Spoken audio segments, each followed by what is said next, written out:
मैं तुम्हें पिटवा दूंगा। वह अपना मोबाइल रिपेयर करवा रहा है। एक पत्नी ने अपने पति का कत्ल करवा दिया।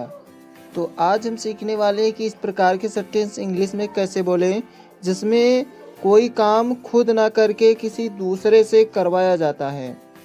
ऐसे वाक्यों में जो है कर्ता स्वयं कार्य ना करके किसी दूसरे से करवाता है।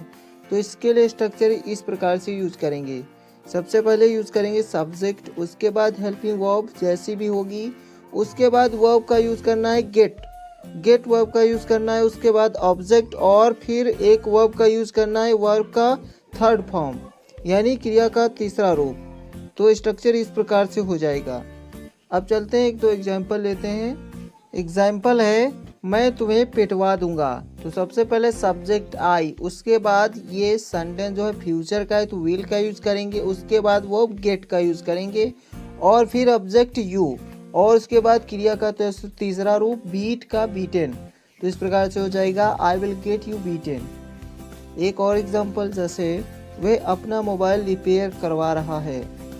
प्रेजेंट कंटिन्यूअस टेंस, सबसे पहले subject he is getting his mobile repaired, अंत में क्रिया का तीसरा रूप ही लिखना है।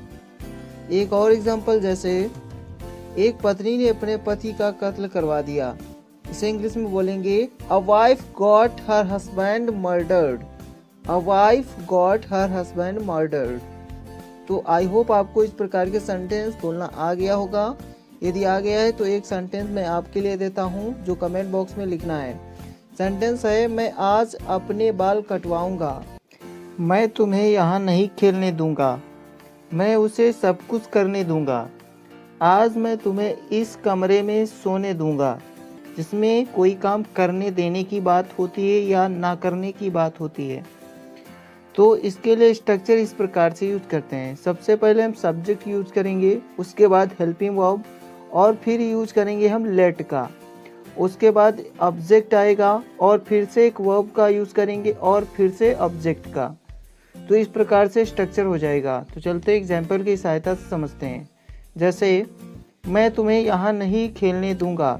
तो सबसे पहले सब्जेक्ट आई, उसके बाद हेल्पिंग वर्ब विल और उसके बाद नेगेटिव है तो नॉट, फिर let you play here, let का यूज किया, उसके बाद ऑब्जेक्टिव रूप यू आया और फिर से एक वर्ब आया प्ले और फिर अदर वर्ड जो भी बचा वो आया।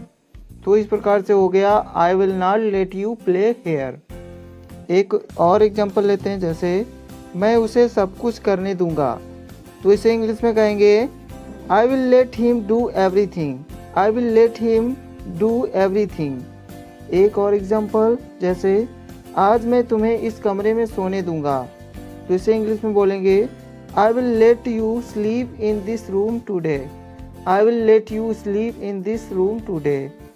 एक एग्जाम्पल आपके लिए है। इस सेंटेंस को इंग्लिश में जो है कमेंट बॉक्स में लिखना है। एग्जाम्पल है क्या तुम्हारे पिताजी तुम्हें अंग्रेजी सीखने देंगे। तो यदि आप सीख चुके हैं तो इस सेंटेंस को कमेंट में ज़रूर लिखिएगा। इसी के साथ वीडियो समाप्त करते हैं। यदि आपको वीडियो पसंद आए तो वीडियो को लाइक करें और चैनल को सब्सक्राइब करें। Thanks for watching guys.